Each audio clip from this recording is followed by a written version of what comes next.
Okay, if we go ahead and get our seats again so we can get rolling. I know a few more will be coming in from the back side there, so excuse the slamming doors. Before we get started with introductions to Dr. Grandin, one of our sponsors is CoBank, and a significant sponsor, and I've invited Trevor Amon to give a few comments from them, and I'd also like to make sure that we thank them because it's because of their contributions and others that we're able to have the great panels that we've had and the good speakers we've had. So I'll thank you first and hand the microphone to you. Thank you. Thank you. I appreciate the offer to say a few words. My name is Trevor Amon. I am with CoBank, and I am a proud animal science graduate of Colorado State and a current MBA student in the College of Business, so trying to sort of blend my education. A little bit about CoBank and who we are.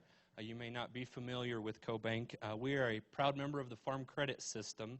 We're one of 4 major funding banks into the system, and then also have some direct loans to corporate and regional agribusiness. So our mission is to serve rural America, a stable, reliable source of credit, and also financial services. So we have $110 billion in assets. So that is a pretty amazing number to be a part of every day and to be focused on agriculture.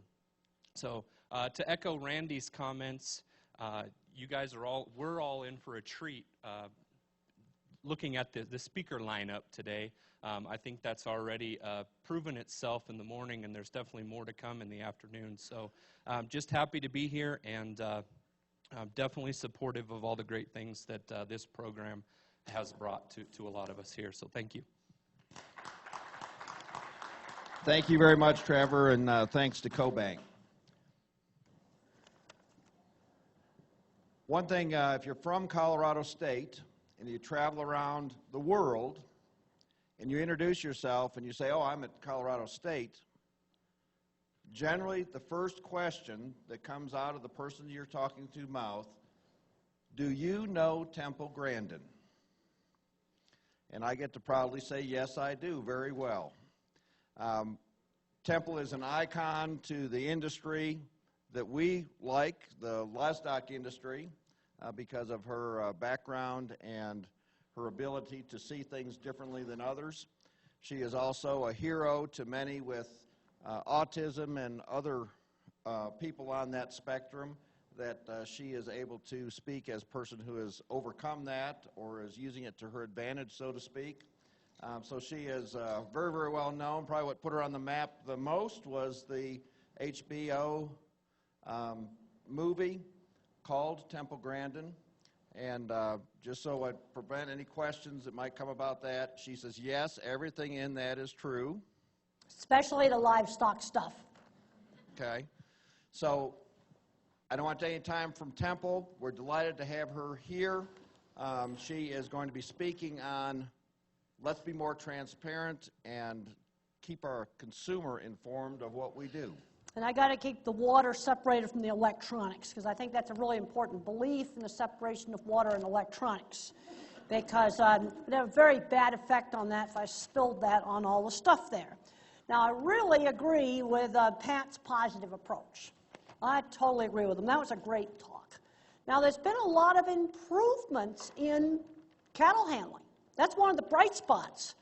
My student, Ruth Ruboiwodi, who just got her PhD with me, did a survey of 28 feed yards in Colorado, Kansas, and Nebraska, and found that handling was good. She scored them for things like prod use and falling down. The prod use was very low. But the problem is nobody knows about it. You know, when you mention big ag, people have a bad attitude.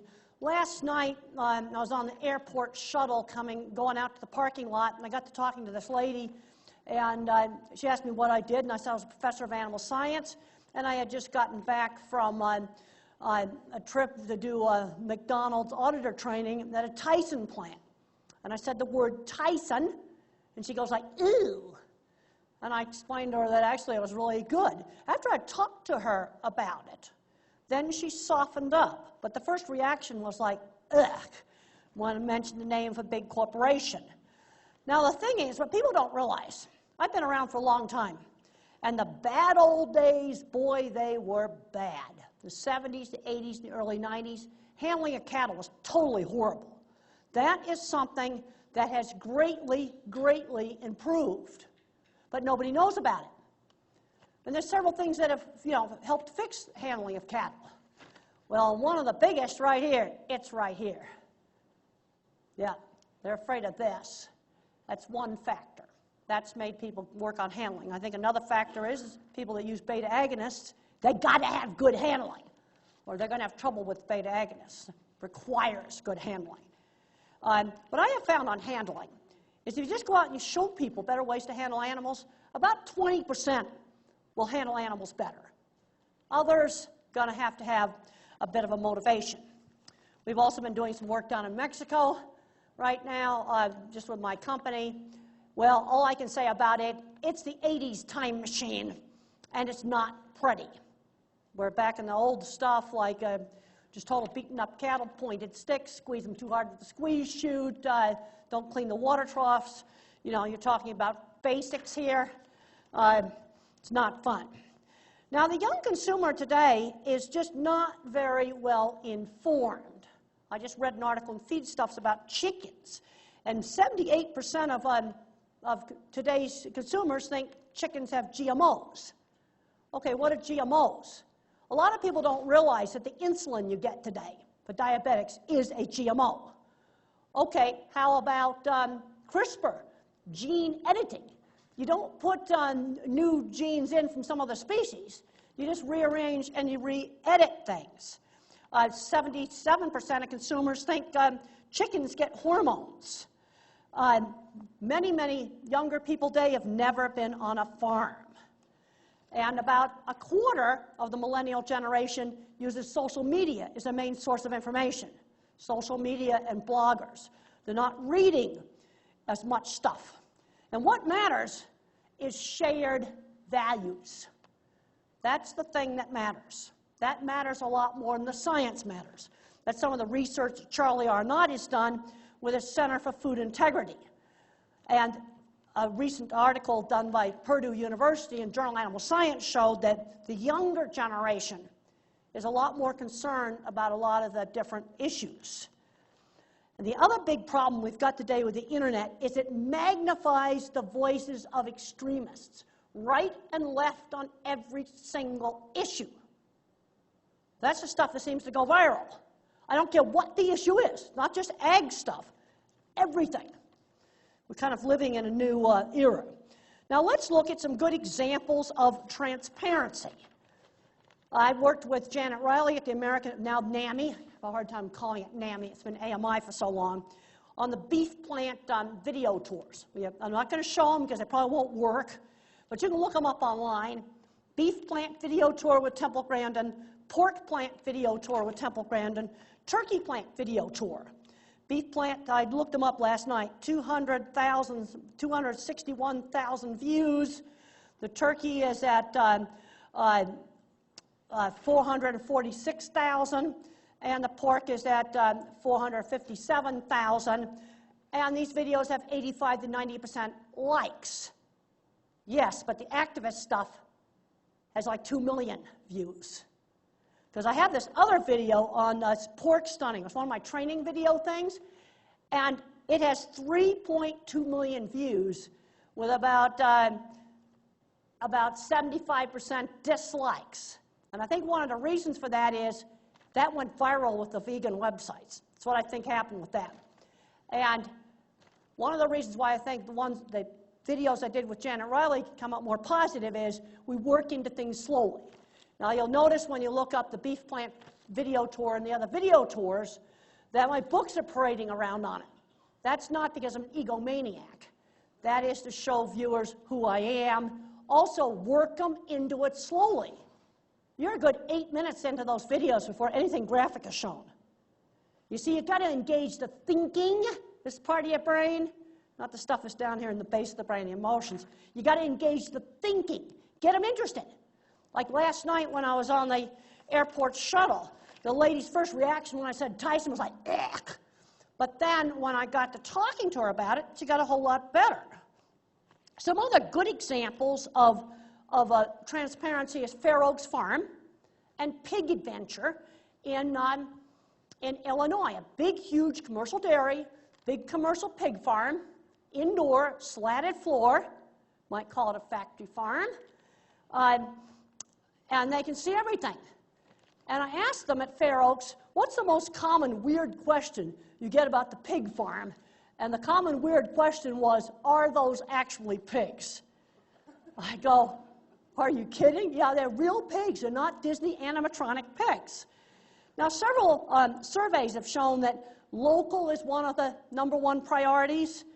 Now, it's going to be interesting how the Chipotle mess is going to play with some of the millennials. They local lettuce cut next to the raw chicken. Yeah, you're going to get sick if you do that. They're going to have to go to some more factory-like things. The interesting thing about factories, I was looking up, I get interested in stuff like, why did that building over in Dubai burn up so bad? They said it was some plastic siding, plastic aluminum siding. So I went to shopping for the kind of siding they put on that building. And I ended up on the Alibaba website. And there was pictures in there, plastic flooring for the pig farm. And it said pig farm, no, it said pigs factory farming. That's what it said. That wasn't like a bad connotation over in China. Pig factory farm. That's what it said. Now, another thing that's come up in a lot of surveys is big is bad. That's come up over and over again. But you know what worries me about big? It's fragile. You've got to remember, I spent 20 years of my career working on installing equipment like center track restrainers and meatpacking plants, working on with construction, steel and concrete construction, installing stuff. And that's where I'd see a lot of bad cattle handling. Used to see it. Because when the back was turned, then the bad cattle handling started. Big's fragile. Think about power supply for a large plant. In 2007, there was an ice storm in Kansas. It took out 4 miles of electric towers. Bent them right over like this. Now, if there'd been another row of towers taken out in another place, what do you think would happen to one of those big plants? You're not going to run it on a generator. It's going to take 2 to 3 months to put those towers back up. How about electric substations? Very expensive, very, very fragile if somebody wanted to do something to an electrical substation. I'm not going to go into all the things that people could do. I'm in construction. I'm not in destruction, so I'm not going to tell you how to destroy stuff. But I am concerned about fragility. And I think deep down inside, one of the reasons why people are interested in local, and I don't think it has anything to do with affluence, I think it has to do with food security. Deep down inside, people look at that Walmart truck, or if you're high class, it's going to be the Whole Foods truck. Safeway, ingredients for life, if you want to go a little higher class. What if that truck doesn't come? That's what I think gets people worried. I had a client years ago. I designed a corral system for him, and I went out to visit him, and his house had burnt down, and they were living in their garage. And we were talking about the things he saved from his house during the fire. It was in the roof, so it wasn't going to flash over right away. And he saved his hunting rifle. Yep, put that on his coat along with his wife's jewelry and the pictures. That I could understand. Then he says, I did the dumbest thing. I went and I got the tractor. I chained up these big freezers that were on my front porch, and I jerked the freezers off the porch. But I didn't have a generator, so the food rotted. Why did I do that? I think instinct had kicked in. He was saving his food supply. And then we sat there and talked about all the things he would have liked to have saved. He was a chef by hobby, and he had a whole lot of fancy chef equipment that he wishes he could have saved, that would have been easy to save. Now, let's look at who do consumers think is a trusted source of information? Well, one influential survey showed that 51% of millennials would consider a farmer, somebody who actually raises the food. Okay, like maybe Ann Burkholder, the feedlot lady who does the blog, she actually raises cattle. That's something like that is going to have more credibility than a big food corporation. Only 17% of the people would trust the big food corporation. Another interesting thing I've seen is people in ag that are closer to the public. are much more flexible about maybe saying, oh, maybe there's some things we have to change about how, especially how chickens are housed and how pigs are housed. And the people that are the most inside the silo, most inside the ag silo, dig in their heels and go, oh man, we're going to pass ag-gag laws. Boy, that looked like horribleness on the editorial page of the New York Times. I was in New York visiting my family, because my relatives all come from New York. So how did I get out here? Because when I was 14, my mother got remarried, and my stepfather's sister had the ranch. And so at 15, I got exposed to beef cattle, found out that I really liked them. The other big problem we've got with young people in this country and in the developed world today is they're totally separated from practical things. I don't think it's as simple as saying it's just affluence is part of it. But I think the other thing is you got young people glued to electronics today. They don't know how to cook. I've talked to teachers that tell me that 11-year-olds don't know how to hold a hammer. They don't know that you hold a hammer out on the end of the handle so you get leverage when you're using the hammer. They haven't used scissors. They haven't done cooking or sewing or woodworking or welding. And if you haven't done any of those practical things, you get a very unrealistic idea of what ag or anything else could do.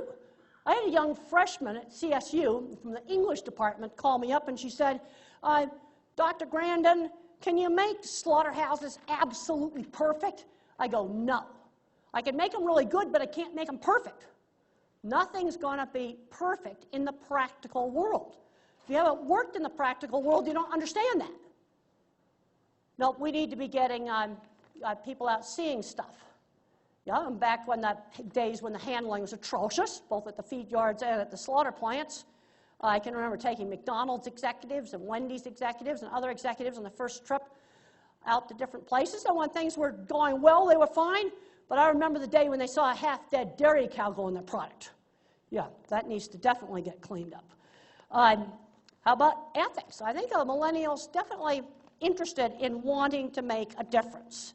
Now, I was reading an interesting article in one of the cattle magazines that quoted how a lot of ancient people would bash the younger generation. Sometimes we get too much into bashing the younger generation. And Plato said, what's happening with our young people? They disrespect our elders. All right, let's look at some survey data I dug up online. The Beef Checkoff survey from 2014. They were asking participants, what does factory farm mean? And 47% said industrialized. Which part of the process do you associate with factory farming in beef production? 44% said the entire process. 24% said the feedlot part of it. And 27% said slaughter.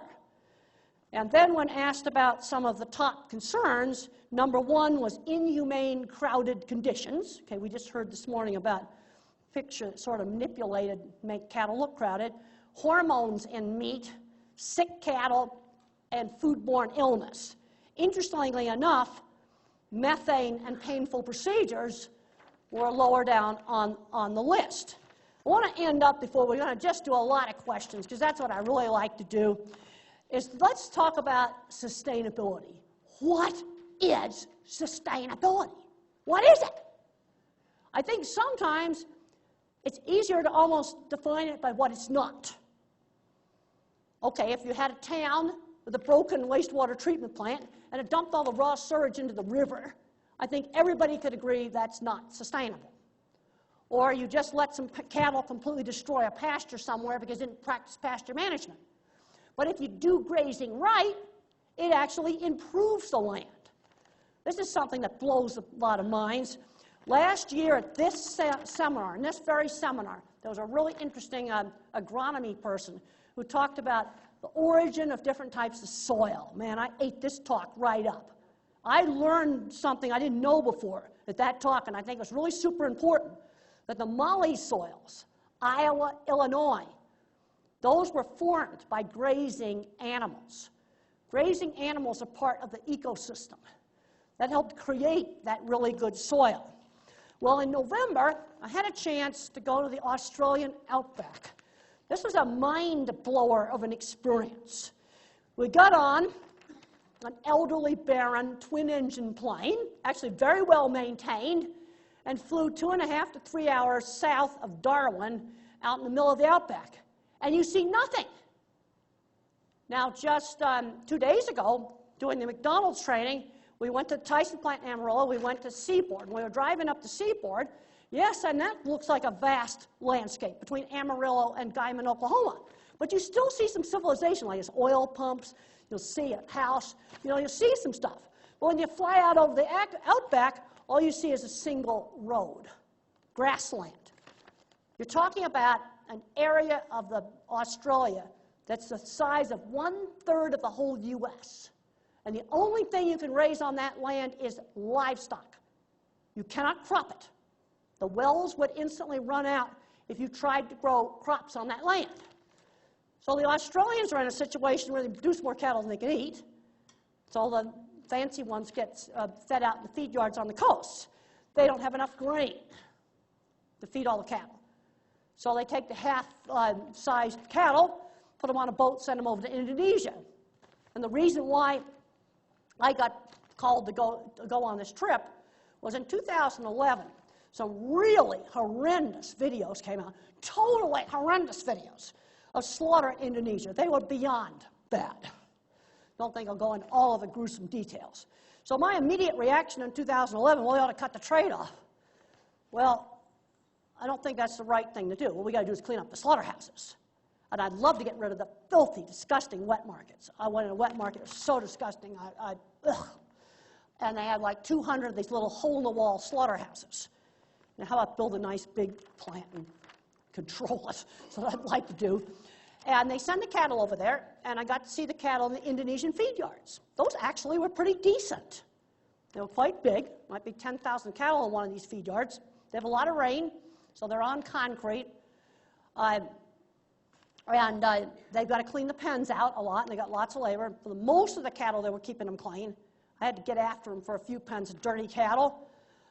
And they were feeding them byproducts from the palm oil industry, sugarcane industry. They were not, byproducts which used to be thrown away, maybe burned.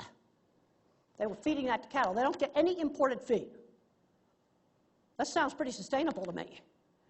So looking at that, especially after I got down on the ground and I saw it, I'm going, wait a minute, now I've got a different opinion here.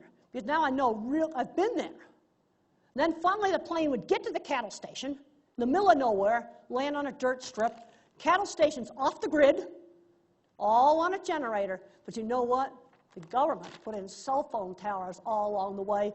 And the pilot was yakking on the iPhone. He had the iPhone on the dash for about half the trip, because as long as he stayed by the road at 8,500 feet, the cell phone worked. And the big cattle station has a cell phone tower, their own cell phone tower, big commercial one, and the small stations have radio. And there is a truck that comes around once a week to deliver supplies. They have to have fuel deliveries, but it's they're off the grid. There's no power lines that go to them, but they don't require that much power. But you get down in the field, you get right in there. I had a different opinion. We got to clean up the slaughter plants in Indonesia. They've already started doing this. It's not perfect, but these little hole-in-the-walls, they can do it decently. They work on it. Big thing is stun gun maintenance. That's one of the biggest factors. Okay, let's just open it up for discussion. But I can't emphasize enough on a lot of these issues. It wasn't until I went there, then I really understood more. Okay, I'm going to pick somebody. If somebody doesn't raise their hand, I'm going to pick somebody. We're going to get this ice. Okay, right there. So you asked, what is sustainability? And sometimes to me, is it just a hot keyword right now? Or, is there truly a definition to what is sustainable? Well, I don't think the problem with it, I think the definition, some of the definitions get into what people's values are. I hate to say that. A previous speaker said, science doesn't, they aren't going by the science. Let's look at our public lands mess. That is a total mess. Okay, now after coming back from the outback, which is all privately owned, it's actually privately owned by a lot of big corporations. Because it's interesting to go to a cattle station and see corporate safety signs all over it. That's one sign that, yeah, it's owned by a big corporation. But you've got, on our public lands here, you've got horse issues. I found out when I was at the UC Davis on Monday, because I was helping them with a veterinary hospital design, I found out that there's like over 400,000 Mustangs in feed yards. Then while we were doing our McDonald's training, cactus feeders came in and gave a little bit of a talk about the cactus operation, really nice talk. And I think they had 500,000 something cattle. I'm going, yee, gads. We're going to get as many Mustangs in feed yards as Cactus has got cattle. You know, that's kind of, hasn't gotten there yet, but it will get there if it keeps going on at the same rate. And then you got the whole wolf issue. And people think this is where bloggers totally take things out of context. I wrote an article in Beef last January where I covered the Society for Range Management meeting. And they had a whole session there on good things that ranchers do for the land. That was the first half of the article, covering the talks. And then I covered these wolf sessions on non-lethal predator control. And then one of the bloggers, this really torques me off, wrote it that I said all these things. I was reporting on a meeting. This is one of the really bad things about blogs, is they'll take stuff and they won't put the original source back in. Because if you read the original article, it was obvious that I was covering the Society for Range Management meeting. So now you got the wolf people, the horse people, and the ranchers. Now when it gets right down to it, and this is values, I think we have to raise food on this land. And if we do, and if we take all the ranchers away, the land's just going to get really screwed up because nobody's going to be taking care of it. It's a total mess. And the thing that's happened is you now have a lot of young people that have come in doing policy where there's no practical knowledge. They've never been there. And I have to admit myself, 2011, I'm going, oh man, shut down the Australian export industry. Well, after I went out there and I went to 3 cattle stations, this was in just this November, and I flew over that vast expanse. You don't get it until I saw it. And interestingly enough, the airplane was the exact same airplane that I flew in when I did one of my first jobs, a 1978 Baron. That's what it was, very well maintained. Oh, and this really drove it home about the vastness. The Baron doesn't hold enough fuel to go all the way back to Darwin, so we had to stop for gas. And we stopped for gas at a runway. Nobody there. We roll up to the credit card, fuel-it-yourself airplane pump. And you had to we rolled the hose way out, fuel the plane. Then it said, please roll the hose up neatly. And we took off again. I said, that sums it up. I don't think any other place has a self-serve credit card airplane refueling pump. Well, I had a chance to experience that too. And that plane's not a luxury. A plane, that Baron, that's their car. Because they are 350 miles from the closest supermarket. And that plane's expensive to operate. But if somebody got hurt, then they'd have to stuff you in the back of the Baron or stick you in the co-pilot seat, get you in there somehow. You won't be able to lie down in that plane. Bend you in half, put you in there, and fly you to Darwin. And then a citation will take you to Sydney. But the citation can't land at the Outback because it has a nose wheel. Plane with a nose wheel can't land on a dirt strip because it will flip. You got to have a plane with you got to have a tail dragger. Okay? In the past, you've been very vocal about getting video cameras inside slaughter. Okay, good. I'm glad you brought that up. Okay, the question was about getting video cameras inside slaughter plants. Cargill and JBS, and this is public information, have installed video cameras over the stun box, or the restrainer system, unloading area, cattle handling, crowd pen area, and where they check for insensibility. And that is audited by Aerosite. They are a third-party auditing company that at any time during the day they can tune in, and they'll do the American Meat Institute or North American Meat Institute scoring. And the thing that's good about that is it gets rid of the whole problem of acting good when they see somebody with a clipboard. It gets rid of that put on a show, acting good stuff. I'm a big proponent of that because I'm so sick and tired of the stuff behind the back. Aerosite is also auditing hospitals for hand washing.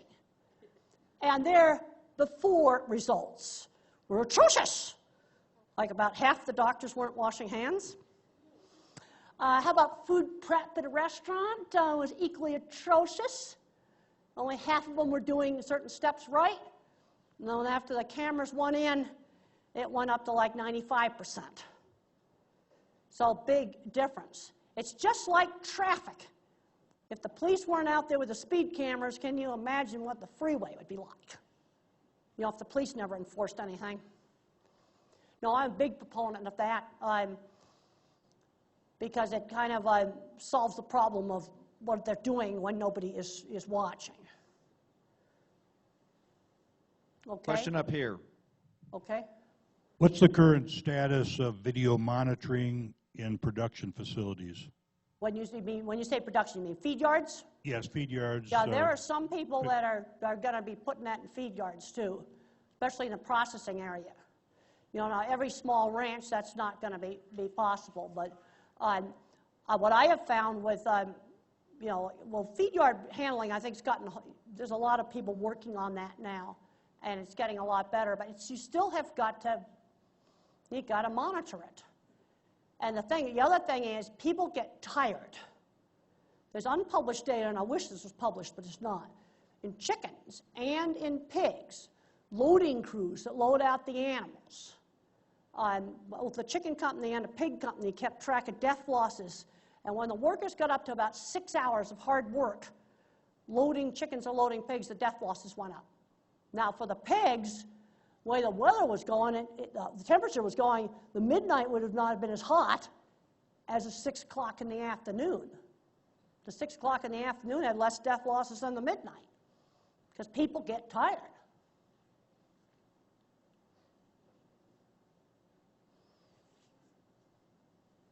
What are some ways that we can more effectively engage with consumers and be more transparent and make that scientific information about agriculture more readily available to them? What you better say before you say scientific information, let's talk about your values. Another thing that Charlie Arnott found in his survey, and he presented this all at the American Society for Animal Science, because he did not like the results that values mattered more in science. He said he did the survey over again. If a scientist was also a mom, she had more credibility than just a government scientist, because that's shared values. I think the thing to say is what are some values you would share with a young consumer? Well, I eat the food. I don't want to get sick. I want to feed my family, wholesome things. Sort of start that way. Shared values. Think about how you can approach it as shared values. Now, the egg-gag mentality, there's a certain heartland of producers who are totally in the silo of ag. Their attitude's not going to work. The first thing everybody could do is talking to consumers. I talk to a lot of people all the time. I'll answer questions like, are cattle afraid of getting slaughtered? That was something that really worried me in the beginning, and I found they behaved the same way at the Swift plant in Arizona. I saw some yesterday at Tyson. I wanted to go play with their cattle yesterday, but we had to come home so I could be here for this. And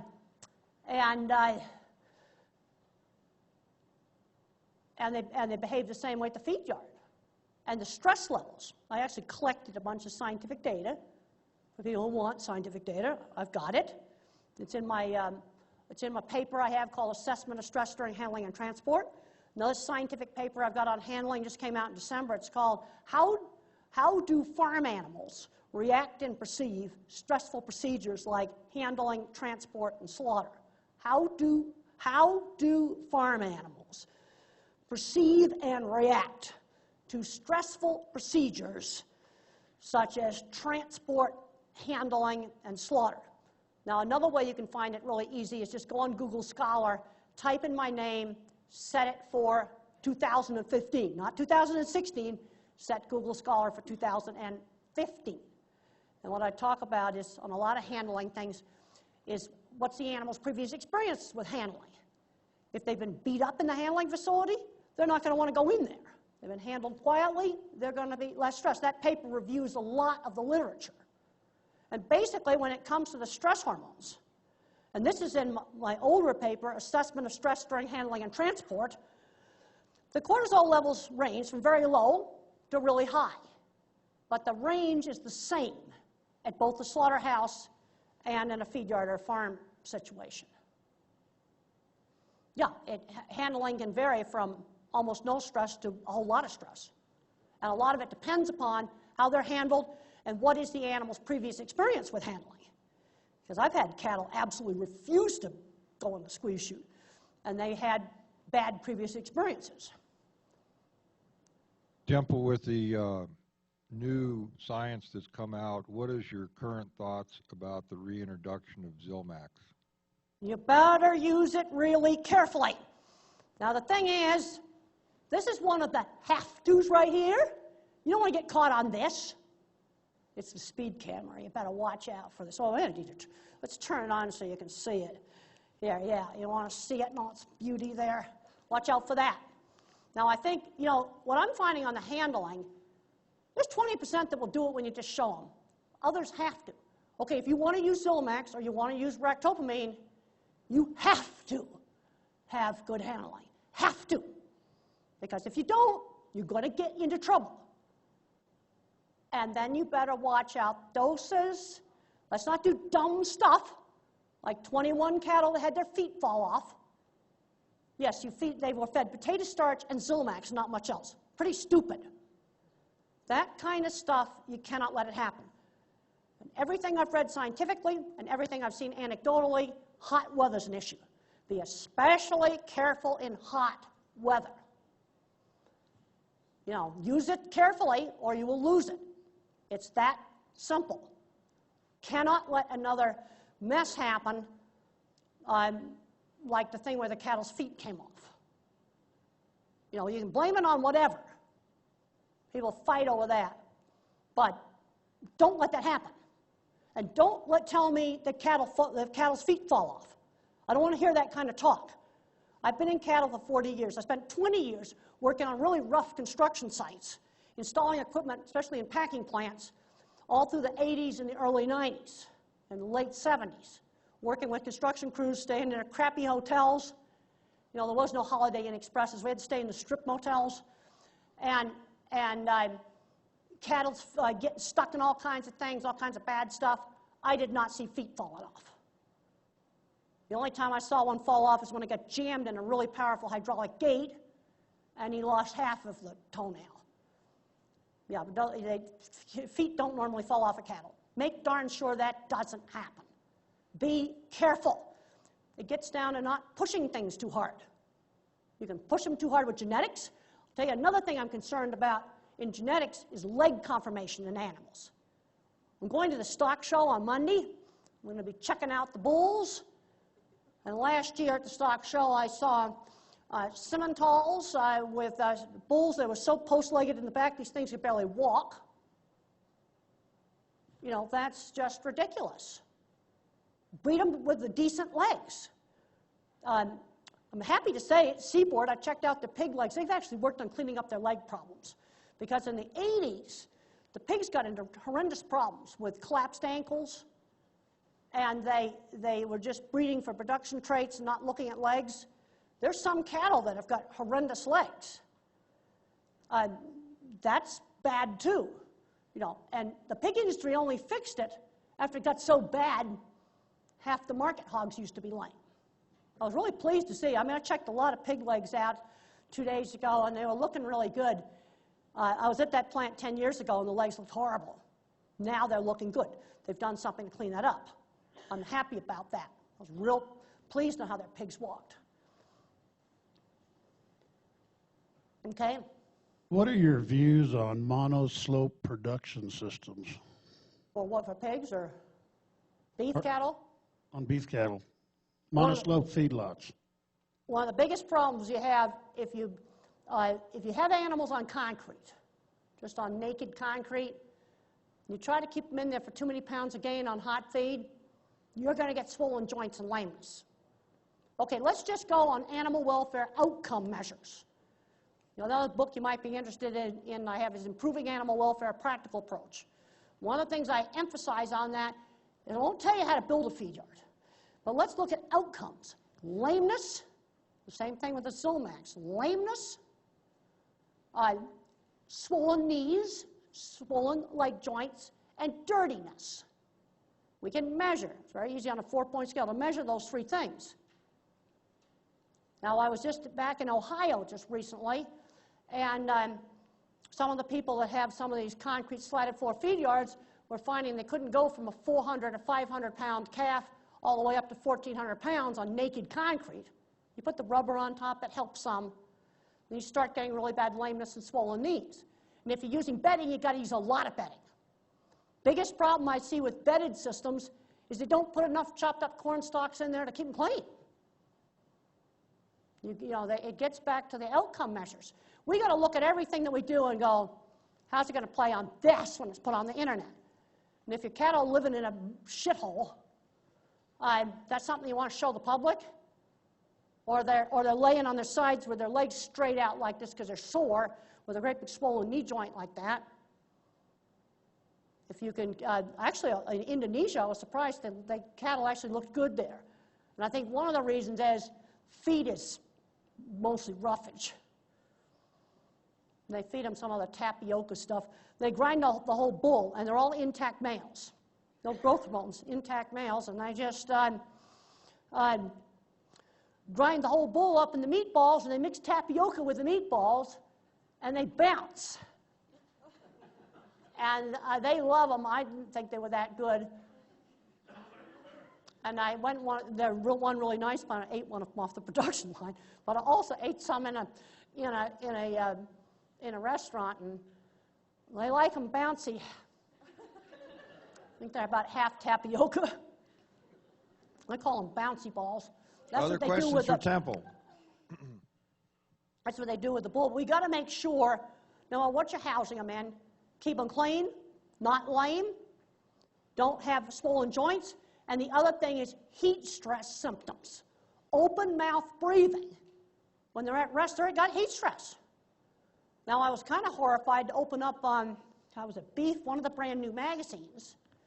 And there was an article in there about the brisket disease, the high altitude disease, congestive heart failure, let's call it, but that's a human term for it. And they're seeing that at lower elevations. Why? And then one rancher's going back to Herefords because they tolerate the altitude better. What's going on? Are we doing something with the cattle breeding? That's a warning about the brisket disease. Is that sort of like flip-over disease in chickens? Don't push the biology too hard. So I'm not going to just bash beta agonists. There's genetics, other issues, and feed issues too. Okay? And housing. Yeah. There's investing more in sustainability and be willing to kind of bring in consultants for sustainability and change some practices. I mean, usually with those practices, it seems to be a big investment. Well, it depends upon the practice. You see, things like improving handling, that doesn't cost anything to improve handling, but it takes attitude change. It takes attitude change. Management's got to get behind it because I've spent so much time training employees and then the manager will just untrain them for me. See, management's got to get completely behind it. Now, we got two things that are forcing it now. We got this, and we've got people that want to use beta agonists. They better handle them nice, or the cattle are going to collapse on them. So that's another thing that motivates good handling. And then some people will just do it anyway. So we have to look, I think we have to look at sustainability, bit by bit. One thing they're very concerned about in Australia, see, I don't think in generalities. They're very concerned about fracking in Australia. Now, The reason for this is there's very weird geology there, where in the aquifers, they got a freshwater aquifer and then there's a saltwater aquifer. Now, if you break the rock layer in between those aquifers, you could wreck the freshwater. That's not true here. See, that's where some things get site-specific. Now, I think family ranching on vast areas of land that you can't crop is sustainable. We need to be raising food on this land. And I feel it even more strongly after seeing the Outback. I was sort of having a revelation in this plane. And the pilot's lips are going, the iPhone is up there. I'm looking out there over nothing. We flew over the gator place outside of Darwin. You gator bait if you land there. I'm watching instruments. There's a little Garmin navigator staying on course, and it started to get off course, and I'm going, and he goes, you want to fly the plane? No, I just want to make sure you're flying the plane. But I was watching the altimeter pretty close and making sure that, and if it had gotten bumpy, I would have said, get off that phone now. I would have unplugged his phone. But it's, you know, we've got people making policy that have never been in the field. I don't get out in the field as much as I like. I mean, I got to have like a 30-minute cattle fix at the Tyson plant. Wasn't quite enough. And I got a good pig fix at Seaboard. See, I also had to do the stunning at Tyson, and that was really boring. They've got that really, really good. But we got to get these suits out of the office, actually seeing stuff. How many people here have seen Undercover Boss? Well, I saw eyes opened when I did it was McDonald's things originally. Took a McDonald's people and stuff out, and they saw some bad stuff. I saw eyes open up just like Undercover Boss. Whoa, we've got to do some things. Other industries have got their issues. Look at clothing. 100 people burned up in a factory making Faded Glory Walmart jeans. 1,000 people smashed under concrete slabs in another clothing factory. No, that's certainly not very socially responsible there. You know, the Walmart effects. Walmart's got burnt by the public on the Faded Glory jeans. Like, oh no, we didn't go to that plant. The activists got in there and found the receipts and the labels in the office that did not burn. Where do I get this information? I dig it out of the Wall Street Journal. That's where I get most of it. But we've got to, I think I'd start to look at things, let's look at stuff, it's almost easier, things that are definitely not sustainable. Okay, you drain the aquifer. And Saudi Arabia, I just learned, both looking at a map of the aquifers of the world and talking to people in Australia, because the Australians can't hardly farm anymore. They have drained their aquifer. And Nebraska's medium drained. I drove out to, about 6 months ago, I went out to eastern Colorado, and I noticed a lot more sorghum, a lot more sunflowers. Stop at a gas station just on the border of Colorado and Kansas, and the gas station has a big sign on the door saying not to drink the water because it had something bad in it. That's not good things.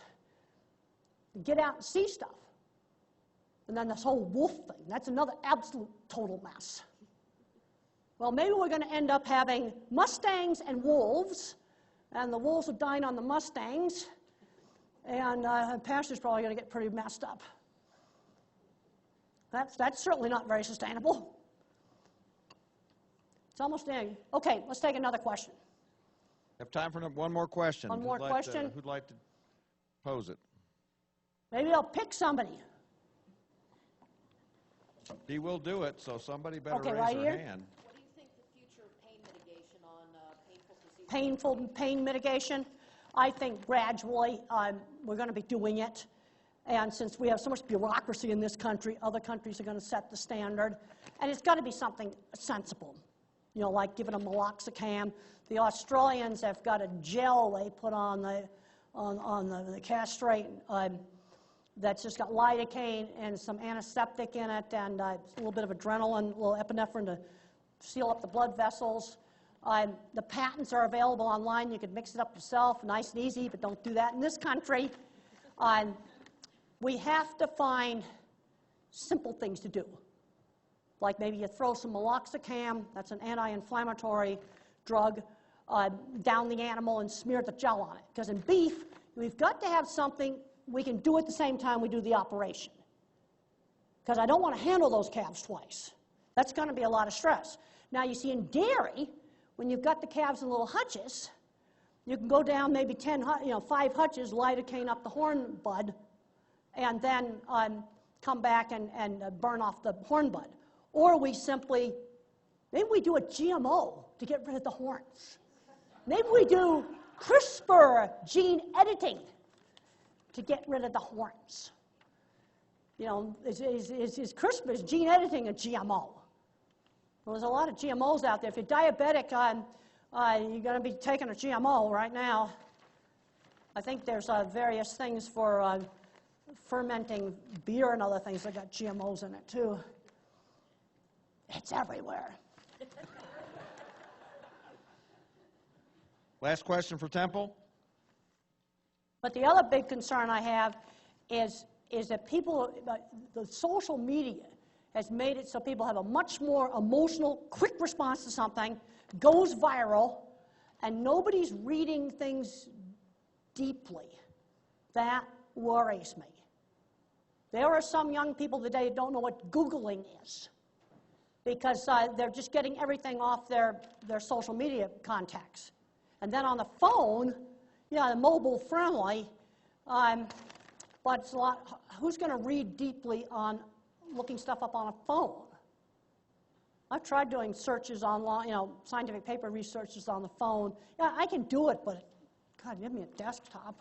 But I'm concerned about lack of knowledge on many, many things. Okay, thank you. Thank Temple.